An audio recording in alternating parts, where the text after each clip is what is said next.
আল্লাহ রাব্বুল আলামিন বলতেছেন, কুল সিরু, ওগো নবী আপনি ভ্রমণ করেন। বলতেছেন ওগো নবী আপনি তাদেরকে বলেন, উম্মতদেরকে বলেন তারা যেন ভ্রমণ করে। কুল সিরু ফিল আরদ, জমিনের মধ্যে ভ্রমণ করে, ফানদুরু এবং তারা দেখে, কাইফা কানা, কিভাবে আমি আল্লাহ রাব্বুল আলামিন মিথ্যাবাদীদেরকে ধ্বংস করে দিয়েছি সেটা যেন তারা দেখে।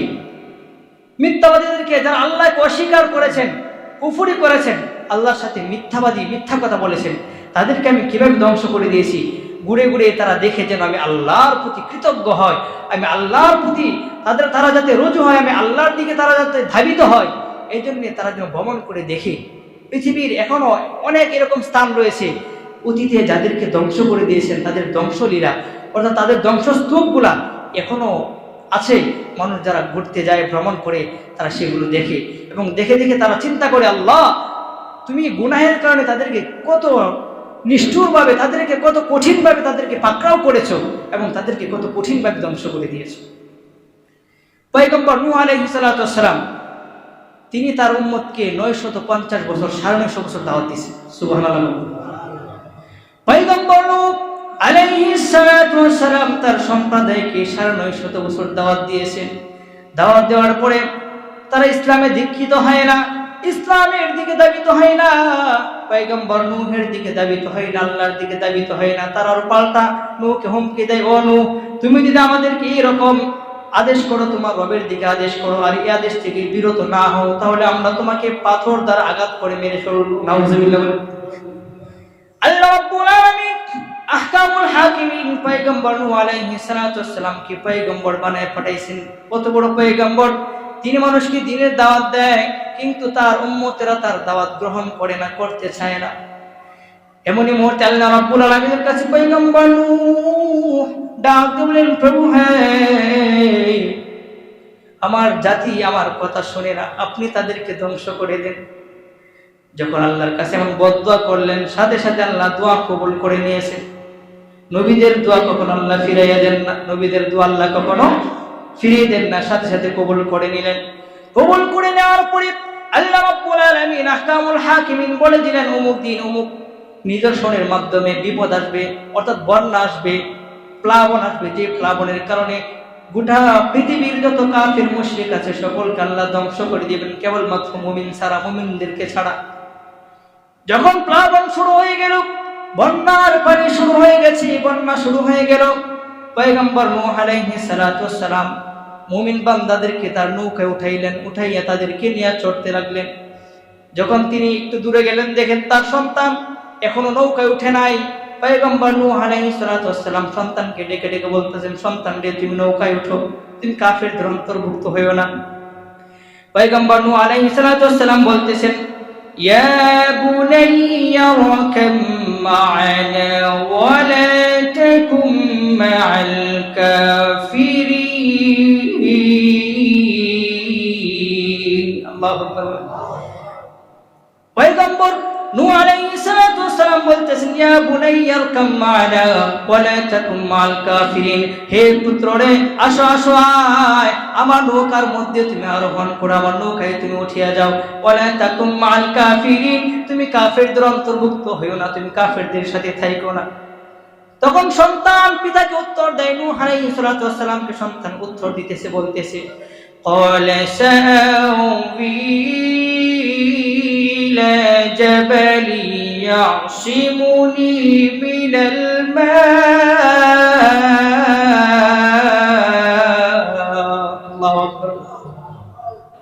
পয়গম্বর নূহের সন্তান বলে, ওগো আমার পিতা, ওগো আমার আব্বাজান, সাআবি ইলা জাবালি ইয়াসিমুনি মিনাল মা, আমি পাহাড়ের এমন চূড়ায় আশ্রয় গ্রহণ করব, যে চূড়ায় আশ্রয় গ্রহণ করার পরে পানি আমাকে ছুঁইতে পারবে না, পানি আমার নাগাল খাবে না, পানি আমাকে স্পর্শ করবে না, এমন চূড়ায় আরোহণ করব, কিন্তু তথাপি আমি আপনার সাথে উঠবো না, আপনার সাথে আপনার নৌকায় উঠবো না, আমি মুমিন হব না।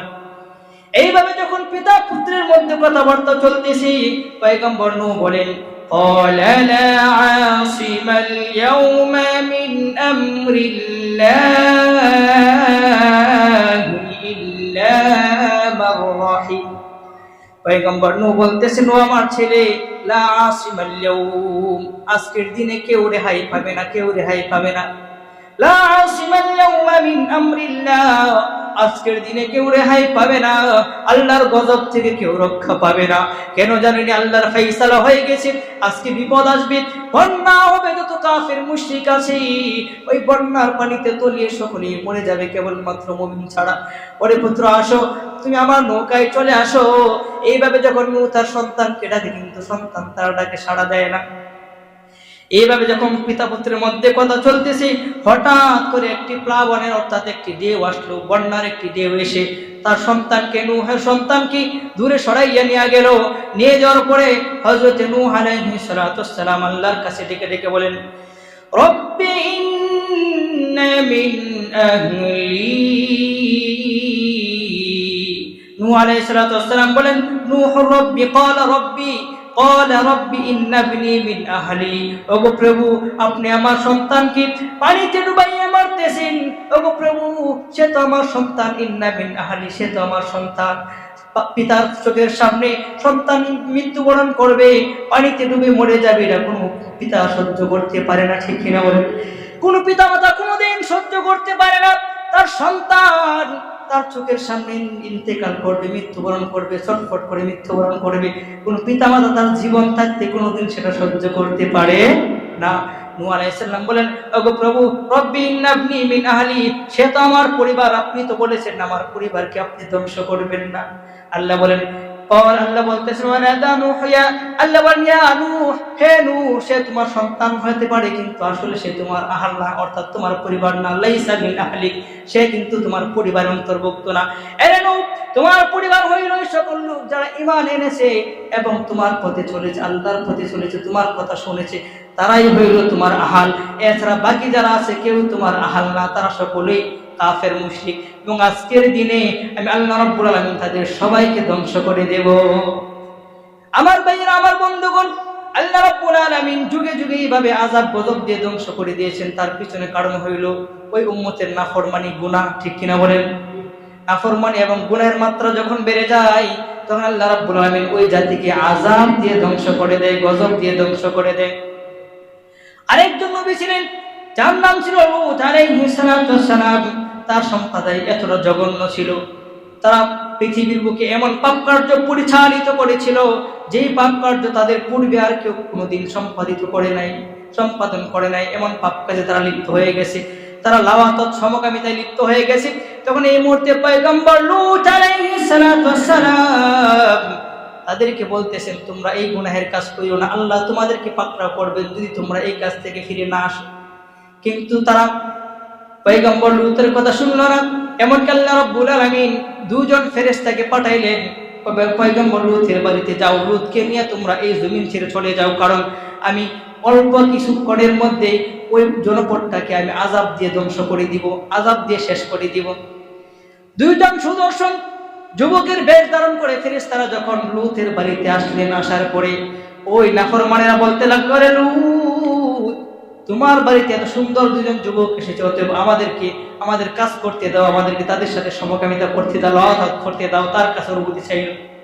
কিন্তু পয়গম্বর লূত আলাইহিস সালাতু ওয়াস সালাম চিন্তায় পেরেশান হয়ে গেলেন, এখন যদি আমি তাদেরকে না বাঁচাইতে পারি, আমি আল্লাহর কাছে কি জবাব দিব? আল্লাহ যদি আমাকে বিচারের কাঠ করায় দাঁড় করায়, তাহলে আমি আল্লাহর কাছে কি বলবো? এই কথা যখন তিনি চিন্তা করতেছেন, পেরেশান হয়ে গেছেন, তখন ওই দুইজন ফেরেশতা লূত আলাইহিস সালাতু ওয়াস সালামের কানে কানে গিয়ে বলতেছেন, ও আল্লাহর পয়গম্বর লূত, আপনি চিন্তা করবেন না, আমরা দুনিয়ার কেউ নয়, আমরা হইলাম আল্লাহর পক্ষ থেকে প্রেরিত ফেরেশতা। বলুন সুবহানাল্লাহ। আল্লাহ আমাদেরকে পাঠিয়েছেন যাতে করে আপনাকে নিয়ে আজকে রাত্রে এই জনপদ ছেড়ে চলে যায়। আজকে রাত্রে আল্লাহ রাব্বুল আলামিন আযাব গজব দিয়ে জনপদকে ধ্বংস করে দিবেন। কিন্তু দেখেন আমার ভাইয়েরা, আমার বন্ধুগণ, পয়গম্বর লূত আলাইহিস সালাতু ওয়াস সালাম ছিলেন একজন পয়গম্বর, আল্লাহর নবী, কিন্তু তার স্ত্রী ছিল তার বিপরীত, উল্টা। যার কারণে আল্লাহ রাব্বুল আলামিন যখন পয়গম্বর লূতকে নির্দেশ দিলেন, পয়গম্বর তুমি চলে যাও, এই জনপদ ছেড়ে চলে যাও। যখন পয়গম্বর লূত এই জনপদ ছেড়ে চলে গেল, যখন রওনা হয়ে গেলেন, আল্লাহ রাব্বুল আলামিন রাত্রিবেলা তাদের উপরে এমন পাথরের বৃষ্টি বর্ষণ করলেন, যে পাথরের বৃষ্টির কারণে ওই জনপদের সকল মানুষগুলা পাথর হইয়া গেল। কিরকম শাস্তি আল্লাহ রাব্বুল আলামিন দিয়েছেন! পাথরের বৃষ্টি দিয়েছেন, যার কারণে বর্তমানে যারা সফর করে বিভিন্ন জায়গা ভ্রমণ করে তারা গিয়ে দেখে এই নিদর্শনগুলা আল্লাহ রাব্বুল আলামিন তাদেরকে পাথরের বৃষ্টি দিয়ে পাথর বানিয়ে ফেলেছেন। তাদের মূর্তিগুলা কঙ্কালগুলা এখনো পাথরের আকৃতিতে তা এখনো আছে। কত আযাব গজব আল্লাহ দিয়েছেন সকল কিছুর পিছনে কারণ হইল তাদের পাপ কার্য, ঠিক কিনা বলেন? তাদের পাপ, তাদের নাফরমানির কারণে আল্লাহ রাব্বুল আলামিন এমন আযাব গজব দিয়েছেন। তেমনি ভাবে হযরত শুআয়ব আলাইহিস সালাতু ওয়াস সালামের সম্প্রদায় আল্লাহ রাব্বুল আলামিন তাদেরকে ধ্বংস করেছেন এইভাবে। যখন তারা নাফরমানি করা শুরু করে দিয়েছে, আল্লাহ রাব্বুল আলামিন আহকামুল হাকিমিন শুআয়ব আলাইহিস সালাতু ওয়াস সালামের মাধ্যমে তাদেরকে বারবার সতর্ক করেছেন, সতর্ক হয়ে যাও। কিন্তু যখন তারা সতর্ক হয় না, আল্লাহ রাব্বুল আলামিন তাদেরকে বিপদ হিসাবে দিয়েছেন গরম, প্রচন্ড গরম তাপদাহ দিয়েছেন। যেমন বর্তমানে বাংলাদেশে চলতেছে এরকম এমন গরম দিয়েছেন যে গরমের কারণে মানুষগুলা ঘরের ভিতরে থাকতে পারে না, বাহিরেও থাকতে পারে না। এত গরম, কোনো জায়গায় কোনো শান্তি নাই, প্রশান্তি নাই, শুধু গরম আর গরম। তারা একটু শান্তির আশায় এদিক সেদিক ছোটাছুটি করতেছে, কোনো দিকেই তারা শান্তি খুঁজে পাইতেছে না। এমন একটা পরিস্থিতি যখন হয়ে গেল, আল্লাহ রাব্বুল আলামিন দূরে এক মাঠের মধ্যে একটা মেঘমালা দিলেন। এই মেঘমালা যখন তারা দেখলো যে একটা মেঘমালা এসে সেখানে ছায়া দিতেছে, তারা ওই জনপদের সকলেই মিলে ওই ছায়ার তলে চলে গেল একটু শান্তি খোঁজার জন্য, গরম থেকে বাঁচার জন্য। যখন তারা সেখানে চলে গেল, চলে যাওয়ার পরে কিছুদিন যখন তারা সেখানে অবস্থান করছে, কারণ গরমের তুলনায় মেঘমালার নিচে একটু শান্তি আছে, ঠিক কিনা বলে? যে রোদে, সরাসরি রোদের নিচে থাকার কারণে যে কষ্ট হয়, মেঘমালার নিচে থাকলে কিন্তু এমন কষ্ট হয় না। এই মেঘমালার নিচে যখন তার আগে আশ্রয় নিল, আশ্রয় নেওয়ার সাথে সাথে কিছুদিন পর আল্লাহ রাব্বুল আলামিন তাদের উপরে এমন আগুনের বৃষ্টি বর্ষণ করলেন। আগুনের বৃষ্টি দিয়া সবাইকে মেরে ফেলেছেন, আগুনের বৃষ্টি দিয়ে গজব দিয়ে সবাইকে ধ্বংস করে দিয়েছেন। এর পিছনে কারণ ছিল তা আল্লাহর নাফরমানি করেছে, নবীর কথা শুনে নাই, নবীর কথা মানে নাই, আল্লাহর হুকুমগুলো মানে নাই, যার কারণে এইভাবে আযাব দিয়ে ধ্বংস করে দিয়েছে। যুগের পরে যুগ আল্লাহ রাব্বুল আলামিন আহকামুল হাকিমিন এইভাবে নাফরমানদেরকে ধ্বংস করে দিয়েছেন। কিন্তু এর থেকে আমাদের শিক্ষা নেওয়া উচিত যে আল্লাহ রাব্বুল আলামিন যেভাবে মানুষকে পাপের কারণে ধ্বংস করেছেন, না জানে আমাদেরকে কোন সময় ধ্বংস করে দেন, ঠিক কিনা বলেন? কারণ আমরা যে গুনাহ করি, সেই গুনাহ যদি দুনিয়ার কেউ জানো বা একজনের গুনাহ যদি আরেকজন দেখতো, তাহলে কোনোদিন সে তার সাথে চলতো না, ঠিক কিনা বলেন? গুনাহগুলো যদি দেখা যাইতো, কখনো বন্ধুর সাথে চলাফেরা করতো না, সন্তান পিতামাতাকে জায়গা দিত না, পিতামাতা সন্তানকে জায়গা দিত না। কিন্তু গুনাহ তো দেখা যায় না, কিন্তু সকল গুনাহ দেখেন কি? আল্লাহ দেখেন। কি বলেন? দেখেন কি দেখেন না? আল্লাহ তারপরও ছাড় দিয়েছেন, কারণ তিনি হইলেন রহমান। কিন্তু তারপর বারবার সতর্ক বার্তা দিতেছেন, গোলাম সতর্ক হয়ে যাও, আর গুনাহ করিও না, গুনাহ থেকে ফিরে আসো, এখনো সময় আছে, তওবা করো, আল্লাহর কাছে ফিরে আসো। আমি রবের কাছে যদি ফিরে আসতে পারো, তাহলে আমি আবার তোমাদেরকে শান্তি ফিরাইয়া দিব। সুবহানাল্লাহ।